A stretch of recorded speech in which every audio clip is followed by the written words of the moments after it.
नमस्कार प्रिय दर्शकों, यदि आप एक कर्क राशि के जातक हैं तो आपने कुछ दिन पहले ही हमारे द्वारा बनाया गया एक कार्यक्रम अवश्य देखा होगा, जिसमें बताया गया था कि राहु महाराज जाग रहे हैं और आपके जीवन में आने वाले 16 महीनों की गतिविधि में क्या क्या बड़े परिवर्तन राहु महाराज लेकर आ रहे हैं, इससे संबंधित संपूर्ण विश्लेषण हमने आपको बनाकर दिया था। किंतु जब बात होती है राहु की, तो केतु महाराज को बिल्कुल भी भूला नहीं जा सकता, क्योंकि ये एक ही शरीर के दो पार्ट हैं। जब राहु जाग रहा है तो स्वाभाविक सी बात है कि केतु महाराज भी जागृति लेंगे, और केतु महाराज की जागृति आने वाले 16 महीनों की गतिविधि में आपके जीवन में क्या क्या बड़े परिवर्तन लेकर आ सकती है, यही चर्चा आज हम करने जा रहे हैं। और ऐसे 5 मुख्य बिंदुओं पर हम चर्चा करेंगे जिसे जानना आपके लिए अति आवश्यक है। अन्यथा राहु महाराज की गतिविधि जागने के बाद जो सकारात्मक दृष्टिकोण बना रही है, इससे कई गुना अधिक केतु महाराज की स्थिति हमारे जीवन में उथल पुथल मचा सकती है। क्योंकि आपने कभी ना कभी या कहीं ना कहीं ये टैगलाइन जरूर से देखी होगी कि ऐसा कोई सगा नहीं जिसे राहु ने ठगा नहीं। किंतु शास्त्र कहता है ये टैगलाइन गलत है। क्यों? क्योंकि राहु महाराज ठगते हैं किंतु सभी को नहीं ठगते, किंतु ये केतु महाराज जब ठगने पर आते हैं तो व्यक्ति को छोड़ते नहीं हैं। राहु यदि ठगेगा भी तो आपको उससे बाहर निकलने के रास्ते भी बना देगा, क्योंकि ये माइंड का मस्तिष्क है, धड़ के शरीर का जो मस्तिष्क होता है वो इसके पास में है। ये आपको जागृति देकर कैसे ना कैसे शाम दाम दंड भेद की नीति लगाकर बाहर निकाल देगा। किंतु ये खाली धड़ है और धड़ के पास मस्तिष्क दिमाग नहीं होता। ये अगर घुसाना चालू किया किसी जगह में तो उस दलदल के अंदर व्यक्ति को अंतिम चरण तक फंसा देता है। और हमारी जिम्मेदारी बनती है कि आपके लिए आपकी कुंडली के आधार पर अच्छी ये होगा, करोड़पति बन जाओगे, खरबपति बन जाओगे, ये तो आपको सभी बता रहे हैं।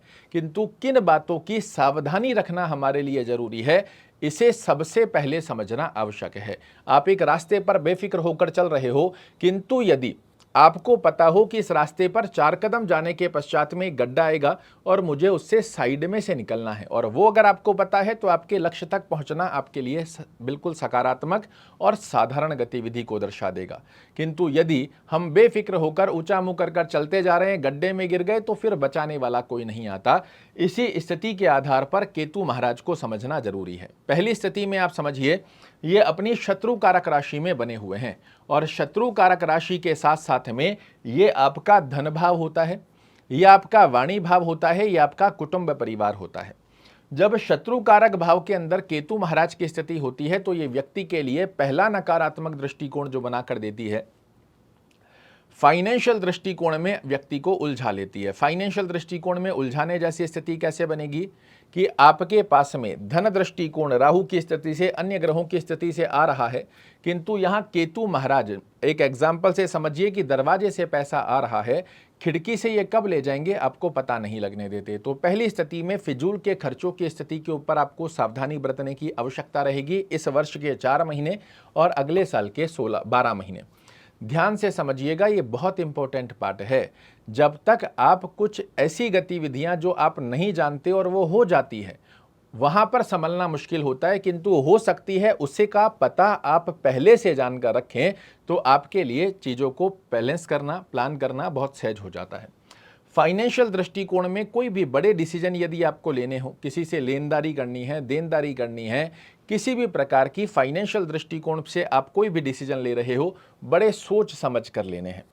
फाइनेंशियल दृष्टिकोण में ग्रीडीनेस आपके मन में बिल्कुल भी नहीं आनी चाहिए कि आपके पास पैसा पड़ा है, अमुक व्यक्ति को पता पड़ गया, वो कह रहा है जी मैं 20% आपको ब्याज दे दूंगा, आप मेरे साथ इन्वेस्ट कर दो। इस प्रकार की लालच वाली स्थितियां आपके फाइनेंशियल दृष्टिकोण की स्थिति को यहाँ पर बैठकर केतु महाराज गड़बड़ा कर देते हैं। तो पहला ध्यान रखना है, फाइनेंशियल डिसीजन जो भी लेने हैं बड़े सोच समझकर, विचारणीय स्थिति के साथ, अपने कुटुंब परिवार के सदस्यों के साथ में उस पर चर्चा करने के पश्चात ही जाएंगे।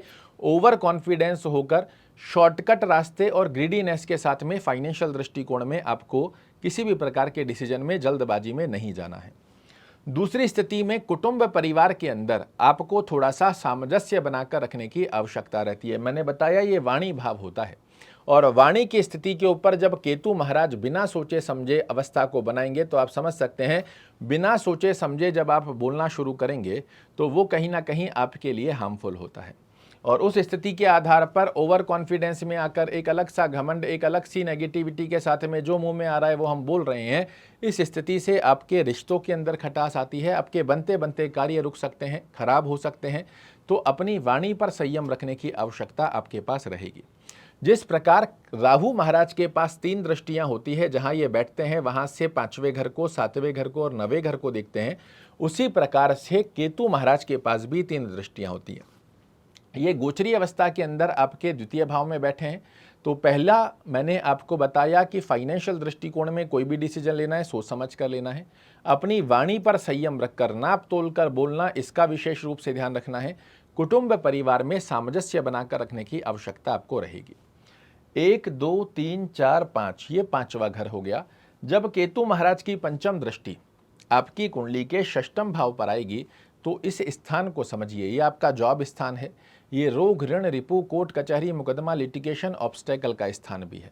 इस स्थान पर जब ये दृष्टि दे रहे हैं तो अपने सर्वप्रथम स्थिति में यदि आप जॉब कर रहे हैं, अनायास स्वरूप में अपने बॉस से उलझना, अपने कलीग से उलझना, जबरदस्ती में लोगों के 2 जनों की बात में अपनी उलझन को अटका देना, अपनी टांग अड़ा देना, इससे बचने की आवश्यकता है। आप अपने कार्य पर फोकस बनाकर रखो, जो मेरा कार्य है मैं अपना बेस्ट दूंगा, किसी की उलझन में मुझे नहीं फंसना है। मैंने बताया ये कोर्ट कचहरी, मुकदमा, लिटिगेशन का स्थान भी है और इस स्थिति के आधार पर 2 लोगों की लड़ाई हो रही है, आप बीच में उसमें सुलझाने कूद गए, विश्वास मानिए ये आपको फंसा देगा। वो 2 लोग तो ठीक हो जाएंगे, आपकी स्थिति को जबरदस्ती में फंसा देता है, लिटिगेशन की स्थिति को लगा कर दे देता है। किसी की गवाही वगैरह यदि आपने दे दीजिए, मैं कह रहा हूँ आप इनको 50,000 रुपये दे दो, ये आपको 1 महीने में लौटा देंगे, वो नहीं लौटाएगा और वो आपके ऊपर मानसिक तनाव की स्थिति बन जाएगी, क्योंकि ये ग्रह का स्वभाव है। ये पूर्ण रूप से प्रयास करेगा अपनी शत्रु कारक राशि में विराजित होकर कि कैसे भी कर आपके लिए तनाव जनरेट करे। उस तनाव से बचने की आवश्यकता हमें रहेगी। थोड़ा सा हमें स्वास्थ्य का ध्यान रखने की आवश्यकता रहेगी, अन्यथा मौसमी बीमारियां जल्दी से प्रभावित कर लेती है। पेट से संबंधित एसिडिटी, गैस्ट्रिक, डाइजेशन प्रॉब्लम, तो खान पीन का थोड़ा सा ध्यान रखने की आवश्यकता आपको रहेगी। यहाँ से सप्तम दृष्टि ये आपके अष्टम भाव पर डाल रहे हैं। इस स्थिति के आधार पर कैसा फल देते हैं, तो कार्यों में रुकावटें डालने की स्थिति, बार बार में आपके लिए कार्य में रुकावट डाल रहे हैं, एक्सपेक्टेशन के अकॉर्डिंग रिजल्ट नहीं आ रहे हैं, बनते बनते कार्य में आप सोच रहे हैं कि अभी ये कार्य होने वाला है और फिर उसमें कुछ ना कुछ ऑब्स्टेकल आ गया, तो ये स्ट्रेस जनरेट करेगा। स्ट्रेस जनरेट करेगा तो फिर से समझिए ये शॉर्टकट रास्तों की तरफ व्यक्ति को बार बार अग्रसर करता है कि भैया ये काम नहीं हो रहा, इसको छोड़ दो, कोई दूसरा काम चल लगाते हैं। और दूसरा काम कैसा करें कि ऐसा करें कि रातों रात करोड़पति बन जाए। उस गतिविधि के अंदर एक अवस्था आपके लिए और बनकर आएगी। वो कैसी, तो पहली स्थिति में आपके लिए नए लोग इस 4 महीने, इस वर्ष के 12 महीने अगले साल के ऐसे लोग आपके से जुड़ने का प्रयास करेंगे जो दुर्व्यसनी हैं, जो गलत गतिविधियों में लिप्त हैं। ऐसे लोग मिलेंगे, आप देखिएगा, नोटिस कीजिएगा, और जब भी ऐसे लोग आए तुरंत रूप से 2 कदम आपको पीछे लेने हैं। दुर्व्यसन की तरफ का आकर्षण बढ़ाने वाले लोग आपके पास आएंगे, आपको शॉर्टकट रास्ते दिखाने वाले लोग आएंगे, और उस स्थिति में आपकी रुचि जागृत करता है केतु कि ये बहुत सही कर रहा है, रातों रात मैं करोड़पति, खरबपति बन सकता हूँ, लखपति बन सकता हूँ, ये बेस्ट आइडिया मुझे दे रहा है। और ये ओवर कॉन्फिडेंस डेवलप करेगा। ओवर कॉन्फिडेंस के चलते जो नया तो कुछ नहीं आना, किंतु जो आपके पास है उसे जाने की तैयारी बिल्कुल कर लोगे अगर ऐसी गतिविधि में फंसते हो। दुर्व्यसन की स्थिति में नहीं फंसना है, गलत लोगों से तुरंत रूप से सावधान होना है और शॉर्टकट रास्तों की स्थिति को हमें नहीं अपनाना है। नवम दृष्टि आपके कर्म भाव पर डाल रहे हैं। कर्म भाव की स्थिति में आप व्यापार कर रहे हैं, कोई ऐसा लालच भरा आपके पास लुभावना ऑफर आया कि आप हमें माल तैयार कर दे दो, पैसा हम आपको इस तरीके से दे देंगे। आप बड़े प्रसन्न हो गए कि भैया जी आज तो पहली बार इतना बड़ा ऑर्डर मेरे हाथ लगा है और ये तो मैं कर्जा लेकर भी इसको दे दूंगा और मेरा पैसा तो आ ही जाएगा। नहीं आएगा। अपने रूल रेगुलेशन के साथ में अपने कार्य को करना है। इस प्रकार की अवस्था का बहुत विशेष रूप से आपको ध्यान रखने की आवश्यकता रहेगी।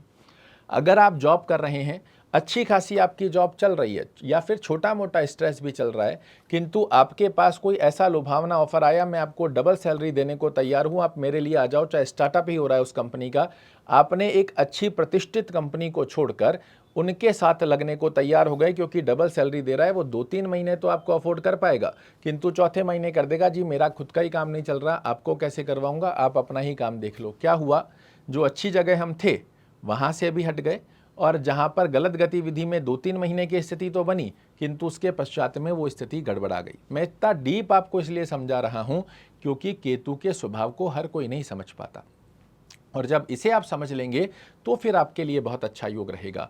अगर कोई नई job develop increase with increment के साथ में जाना खराब नहीं है, किंतु जल्दबाजी में बिना सोचे समझे ग्रीडीनेस के साथ में लालच की अवस्था को अपनाकर इन स्थितियों में फंसकर नहीं फंसना है। जो भी डिसीजन ले रहे हैं सोच समझकर विचारणीय स्थिति के साथ फ्यूचर को माइंड में रखते हुए, व्यापार कर रहे हैं चाहे जॉब कर रहे हैं, कर्म क्षेत्र की स्थिति में आपको विशेष रूप से ध्यान रखना है। दूसरी स्थिति, ना आपके जीवन में जो नेगेटिविटी चल रही है, आपके जीवन में जो समस्याएं चल रही है वो किसी के साथ साझा करनी है, ना ही आप फ्यूचर की कोई प्लानिंग अगर बना रहे हो उसे किसी के साथ साझा कीजिए। दो अवस्थाओं को समझिए, ये केतु महाराज है। अगर आपके जीवन में नेगेटिविटी से संबंधित कोई भी समस्या चल रही है, चाहे वो फाइनेंस को लेकर है, चाहे वो आपके कर्म क्षेत्र को लेकर है, अगर आप उसको लोगों के साथ साझा करते हो, ये स्थिति यहाँ पर उसमें और वृद्धि करने का एक कारकत्व इस ग्रह के हाथ में होता है। अगर आप सकारात्मक दृष्टि में कोई भी आपकी बिजनेस प्लानिंग है, फ्यूचर प्लानिंग है, भौतिक सुखों को अर्जित करने वाली प्लानिंग है, उन स्थितियों को यदि लोगों के साथ साझा करते हो, यही वो ग्रह है जो उसके अंदर सबसे पहले आकर टांग लगाता है। वो कार्य आपका पूरा ही नहीं होगा। आप जो नेगेटिविटी है वो लोगों के साथ साझा करो, देखो वो कैसे बृहद रूप में बढ़ती जाएगी, किंतु अच्छी गतिविधियों को यदि लोगों के साथ साझा कर दिया, वो कार्य आपका पूर्ण नहीं होने देंगे। तो दूसरी स्थिति का सावधानी ये रखनी है, जो भी अपनी प्लानिंग है उसको सिर्फ आप तक रखें। अगर कोई कष्ट है तो प्रभु के सामने उसका निवारण करने का प्रार्थना करो, लोगों के सामने नहीं। अगर अच्छी गतिविधि बना रहे हो तो अपने मन में रखो, जो मन में रखने की स्थिति का योग अगर आपने बनाया वो कार्य सिद्ध होना तय है।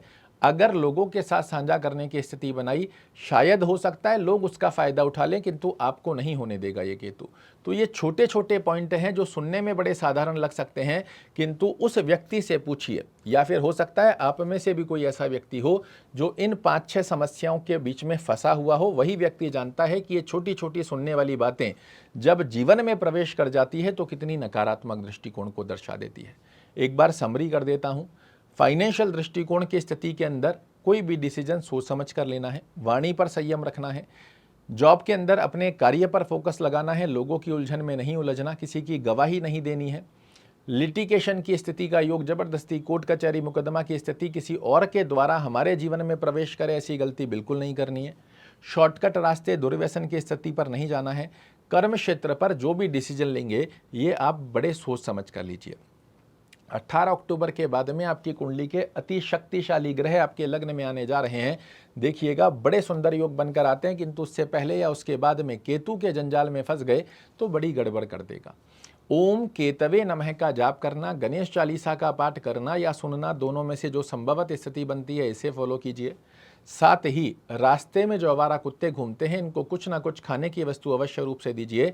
केतु के इन 5 पॉइंट को लिख कर रख लो, या फिर मन में लिख लो या फिर हृदय में लिख लो। इन 5 पॉइंट से जितना ज़्यादा जब भी ऐसी कोई गतिविधि आए, तुरंत रूप से अपने आप को यदि आपने 2 कदम पीछे लाकर खड़ा कर लिया, मैं विश्वास दिला सकता हूँ ये आने वाले 16 महीने आपके लिए यादगार सिद्ध हो जाएंगे।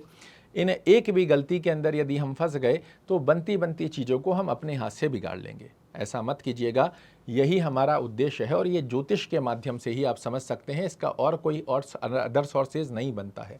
तो इस अवस्था को फॉलो करते हुए अपने जीवन में आगे बढ़िए, आपके जीवन में निश्चित रूप से सकारात्मक दृष्टिकोण अवश्य करेगा दस्तक। आशा करता हूँ मेरे द्वारा दी गई ये जानकारी आपको पसंद आएगी। कल फिर से एक नई जानकारी लेकर आपके सामने उपस्थित होऊंगा, तब तक के लिए नमस्कार।